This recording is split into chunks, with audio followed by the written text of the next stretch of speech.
Looking for the king of podcasts? You're at the wrong channel. Looking for good ideas for life?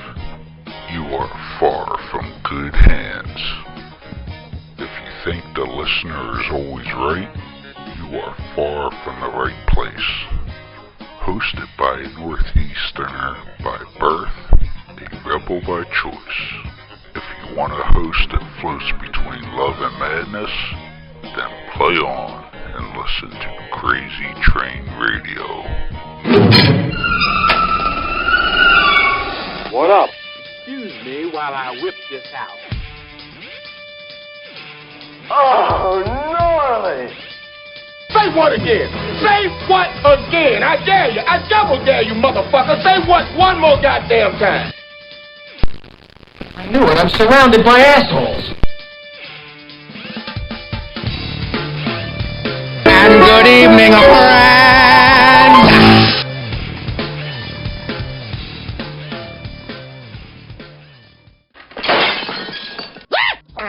With over 30 years of experience and a superb reputation for being a detail-oriented company, Lacey Cleaning has some of the highest work standards in the cleaning business. That's the fact, Jack! Whether it's carpet cleaning, tile, grout cleaning, new construction cleanup, rental turnovers, vent and duct cleaning, odor elimination, office and or business cleaning, power washing, residential cleaning, you name it, they do it. Woo! Check them out. To contact them today, laceycleaning@gmail.com or call them at 609-709-8536. That's what I'm talking about.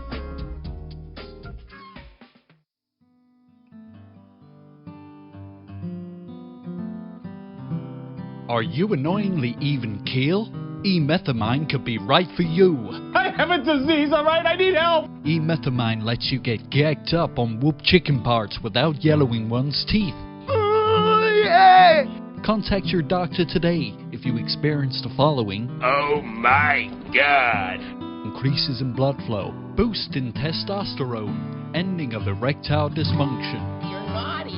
This medicine is made for extreme cases of being even keel or having extreme depression. Oh, come on! Side effects include fits of rage, acne, bleeding in folks around you, whooping cough, hallucinations, comas, trouble swallowing, decrease in semen, increasing amounts of selling yourself, amnesia, night terrors, higher mortgage rates, and increased sensations in not having suicidal urges. Oh my.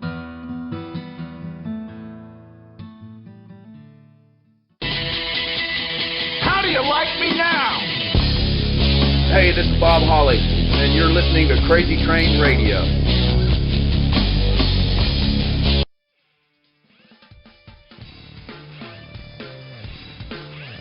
Finally happy to have the guy on the line. It's been communication for a while now, but actually on the phone right now is well known for amateur wrestling, MMA fighting, professional wrestling.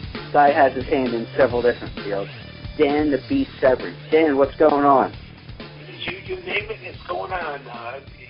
You can say that even though I put my retirement notice out, you can simply say I pulled one iron out of the fire and I threw three more back in. Hey, nothing wrong with that. Nothing wrong with that. Well, it's actually good that we... You may have to excuse my voice there just a little bit.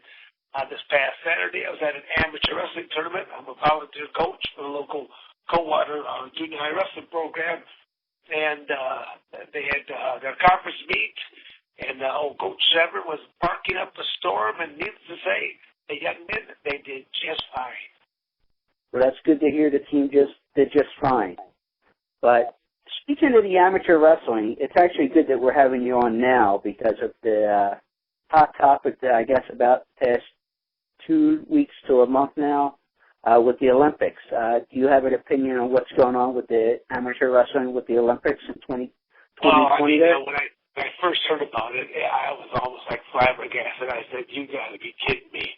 Of course, some people that will be listening to this will be rather offended, but, I'll get over that. To me, it's like, look at a couple of the founding sports programs in the original Olympic Games was some form of a track, a field type of environment for running, and wrestling were your two mainstays. want to get rid of wrestling is unbelievable. So to me, you might as well simply change the name of the Olympic game altogether. You're still allowing stuff like badminton, ping pong, synchronized swimming, and I don't even know what that one gymnastic thing is that they dance around twirling these little ribbons on the gymnastic mat. I don't even know what that is in the first place.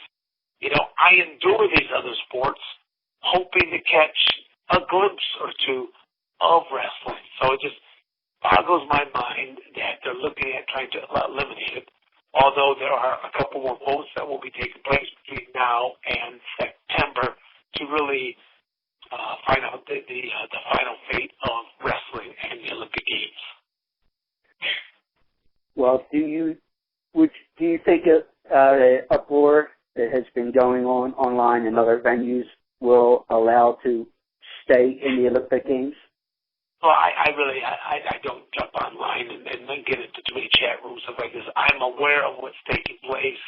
I'd say just a little bit on the superficial type aspect, you know, and I've done probably a couple dozen interviews already just expressing my opinion. And as I said earlier, you know, some other sports might be a little offended that I'm jumping on their case, but to me it's like, you know, like equestrian, for example. It boggles my mind that they allow that in as an Olympic sport, because in reality, I always thought it was a human being that was supposed to be going out there and putting their best effort forward, not because I have a better horse than you. And again, I'd probably go into other sports, the same type of aspect right there. Again, just going back to saying that wrestling should not be eliminated. At the same token, the sport of wrestling, your two styles, Greco-Roman wrestling and freestyle, are part of the Olympic Games. That has changed immensely from the sport that I first grew up with.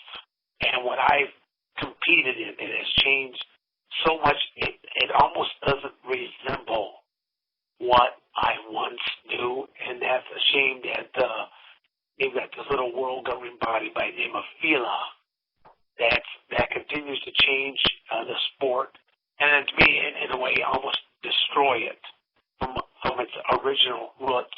If you're to watch what past wrestling really looked like, and the truly athletic event between two human beings, to what it is now, to me, it's a game of sumo. As long as I push you out of bounds, I score a point. Actual technique and stuff like this have just gone to the sideline, and then again, I hold FILA totally responsible for not doing their job.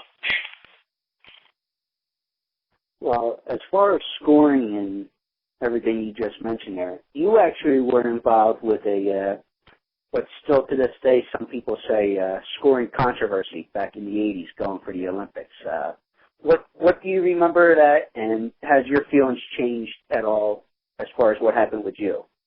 Adam, I may have to go take my medication right now. You're reopening a Pandora's box there for myself. I mean, honestly, I would have retired from athletics altogether as of the 1984 Olympic Games had things gone the way that they should have gone for me. I should have been on the Olympic team. I should have been the Olympic champion. But instead, I was the alternate, and I had to sit up in the stands and watch the man ahead of me win the gold medal. He went unscored at Bonn. Literally everybody he wrestled, I had pinned in the previous year or two of competition. So it would have been one of the easiest gold medals in the world to have won. You know, at that time, and at where I was at the peak of my career. You know, bouncing forward. Jeff Patnick and I get to be reacquainted through the Ultimate Fighting Championships. He made a comment from and at the conclusion of Ultimate Fighting Championships number 5. He said, "Dan," he says, "I was looking back in 1984. He says, did you ever think in your wildest imagination where you would be by 1996? It just, no one else kind of knew what you're talking about, but Jeff and I do. I was there with him. I was actually one of his training training partners. At one point in time, Jeff went on the Olympic gold medal. Now, we mourn his passing because he passed away back in September. And, October, because the last I saw him was actually middle of September back in Connecticut when I was back at a mixed martial arts event, and Jeff was one of the judges for that mixed martial arts event as well. So we just kind of was sitting there and reminiscing from days gone by, and I would have never thought there was anything wrong with Jeff health-wise, and then to hear less than 30 days later he had passed, it just kind of boggled my mind. And this goes back in one of those things, just realizing that life is very precious, and you should take advantage of those moments that you do have.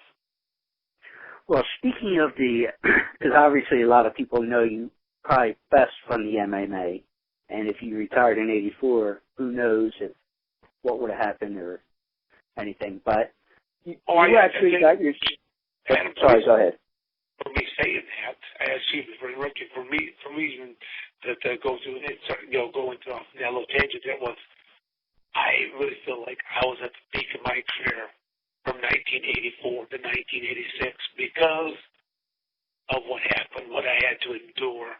I ended a lot of athletes' careers from that point forward because, I felt, I ended up getting, political shafted process, so I was never going to let anything come close from that point forward. And literally, I ruled the world at that point in time, and I was blown out guys' shoulders and knees and stuff like this. I mean, all within the realms of the technique, but I knew how far, people's limbs are supposed to actually go without before going, and to me, it's kind of like I did not care at that point in time just because I been screwed over, and I just thought, well, I can't really, I truly can't say what I really want to say because it's a little bit derogatory, so I'll just let go of that.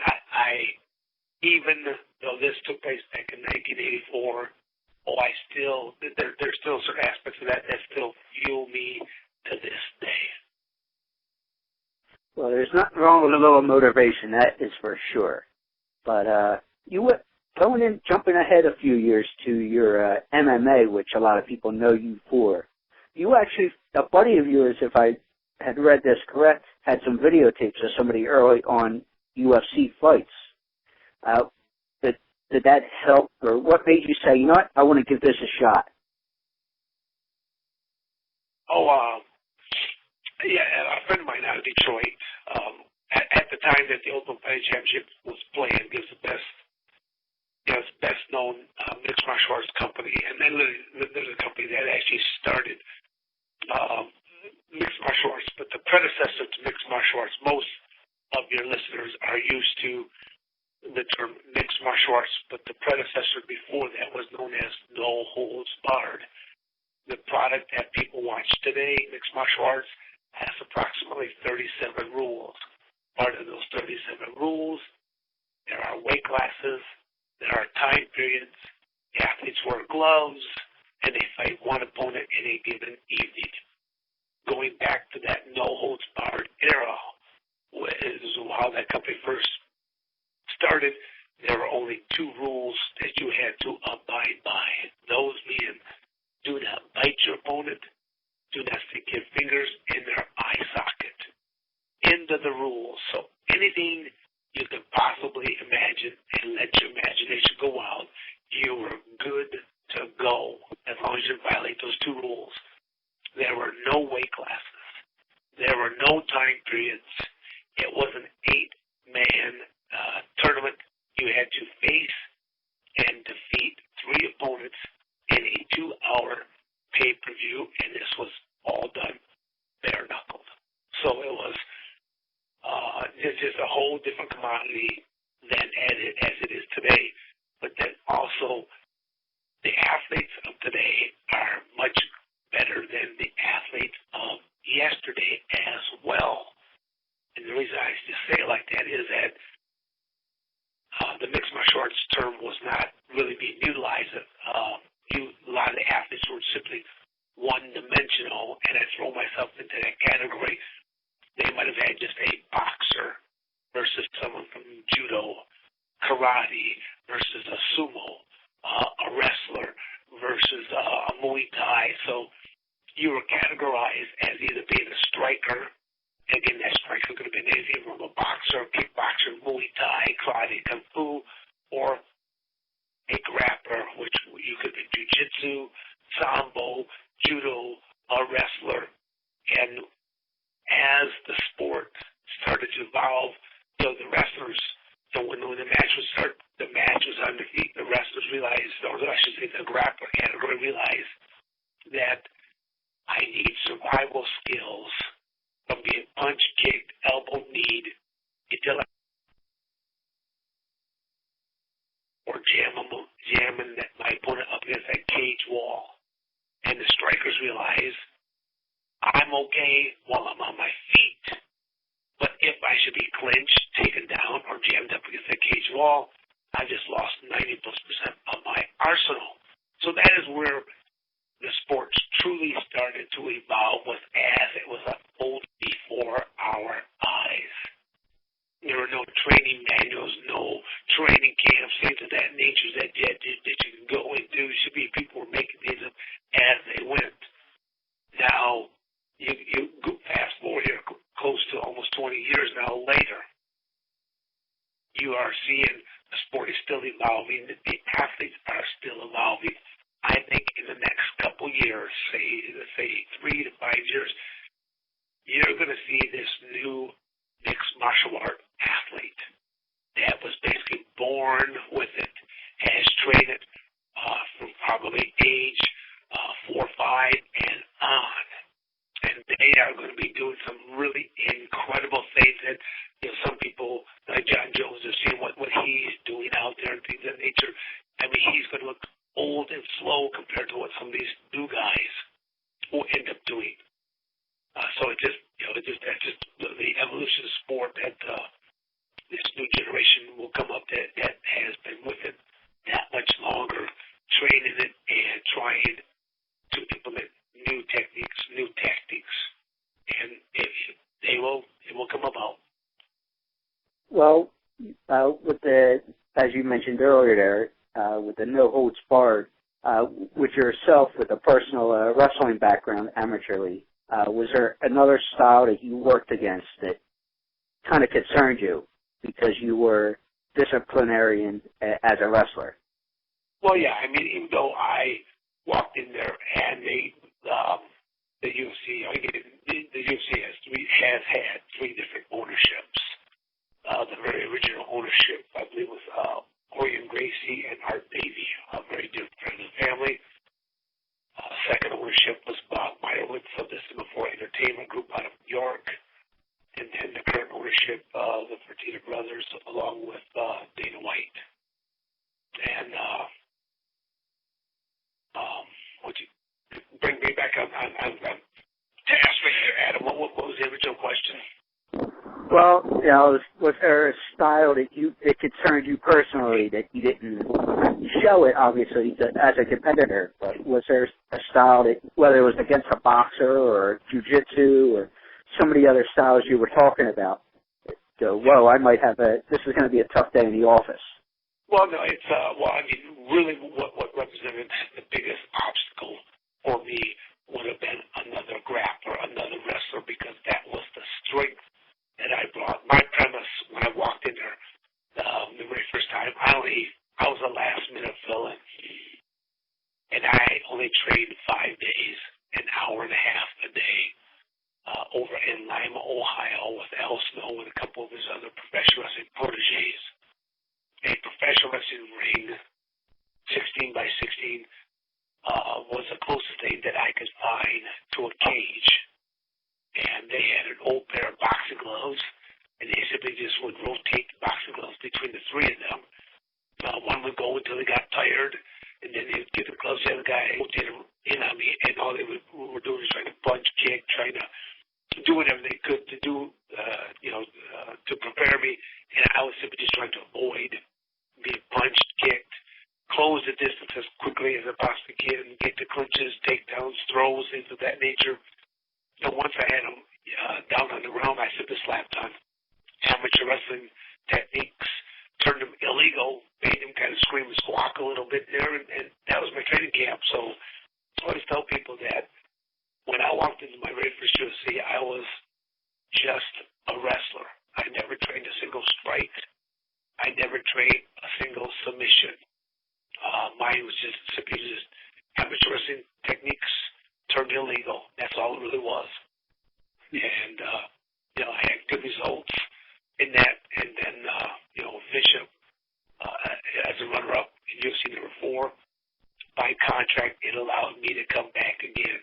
And now that I knew much more in advance when the next UFC show was going to be taking place, I took 32 days out of my life, and I trained to be a no-holds-barred fighter.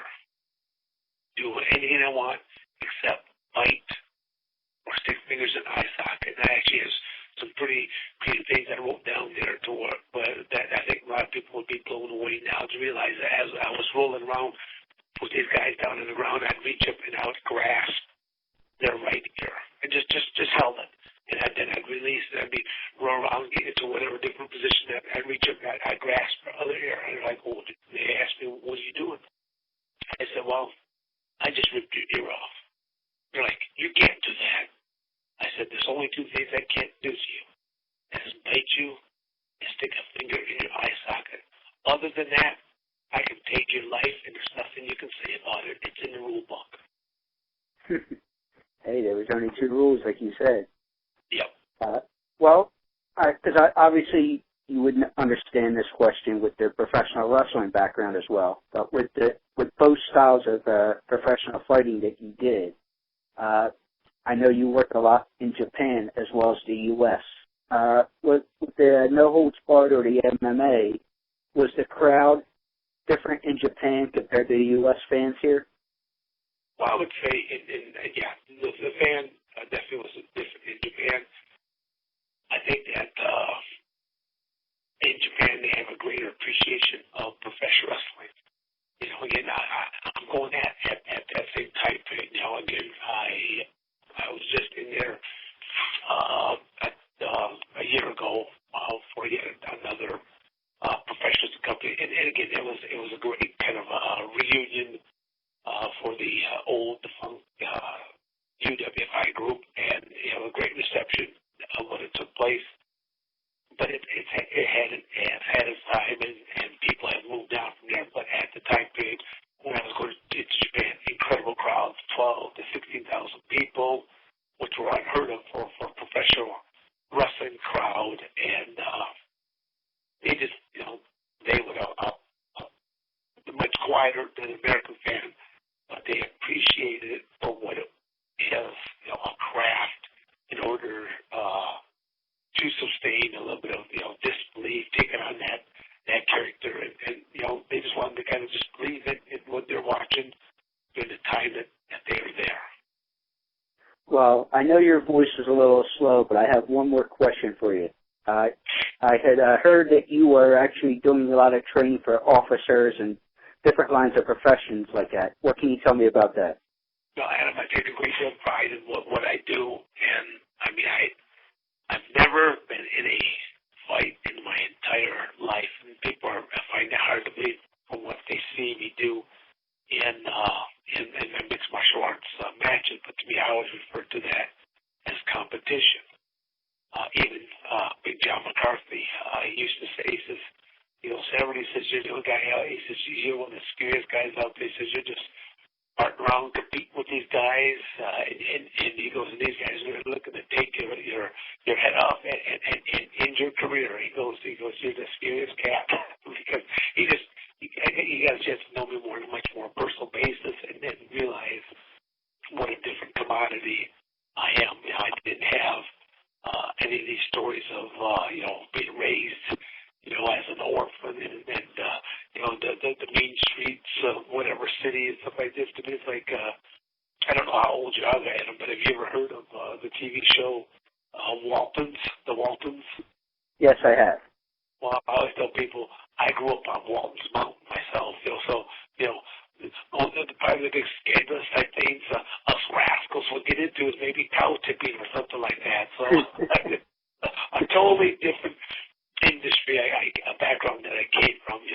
walk out there, not a single tattoo of them on my body, not a single piercing in that.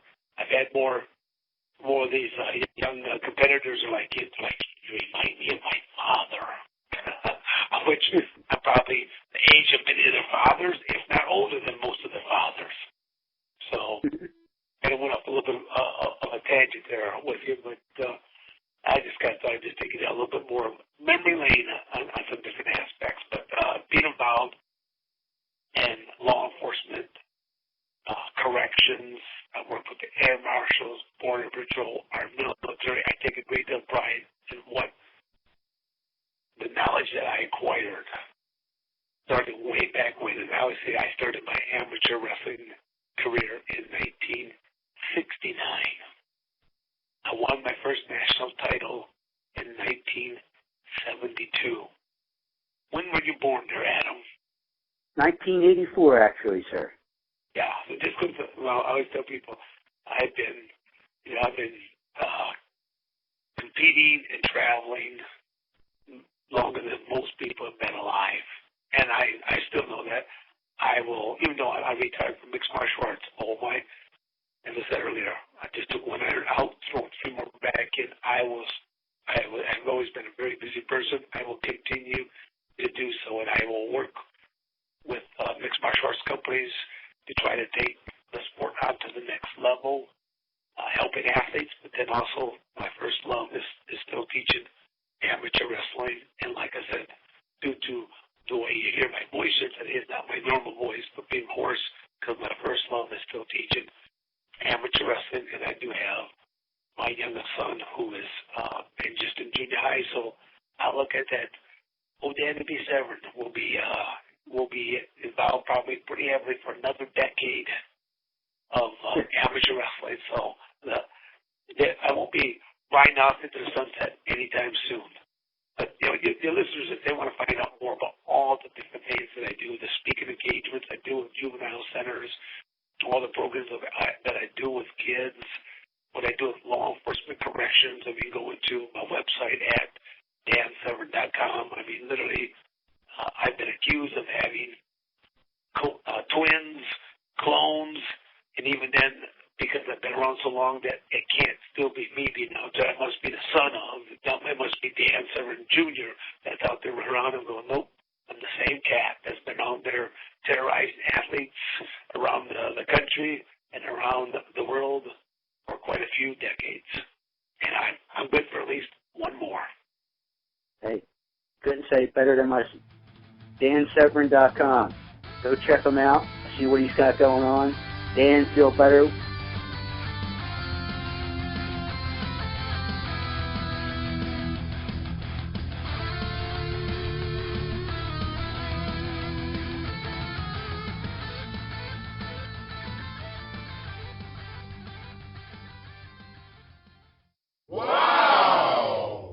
Thinking your day is bad and really looking to make it worse?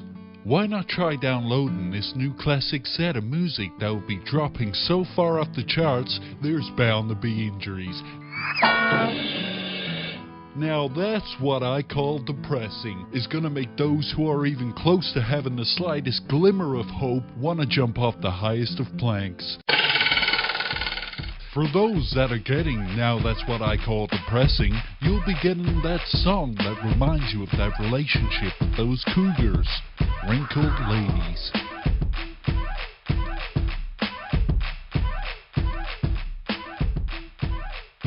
For those who weren't really into cougars, but those who had that special friend whilst in cell block 2B, we got for you this clusterfuck that will put you in therapy for years to come. With cheeks wide open.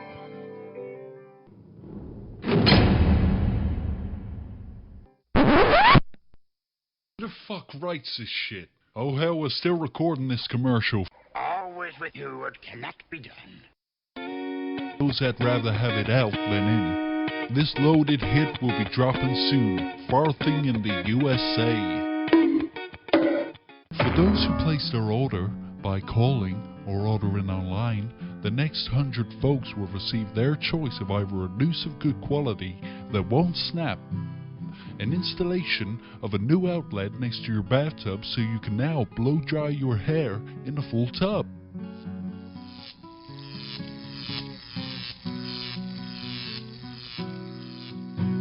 Or the choice of the right gang to just beat the fuck out of you. Call us today at 1-800-FUCK-THIS.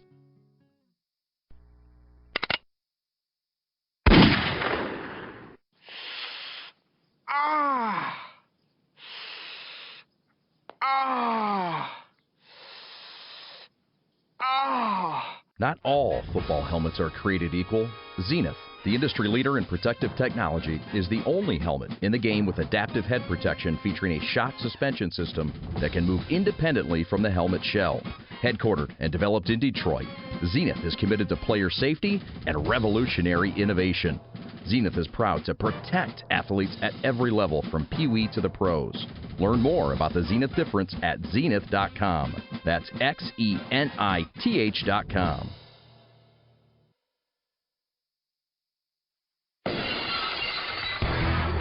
Hey, it's Steve Off. You're listening to Crazy Train Radio, and that's the bottom line.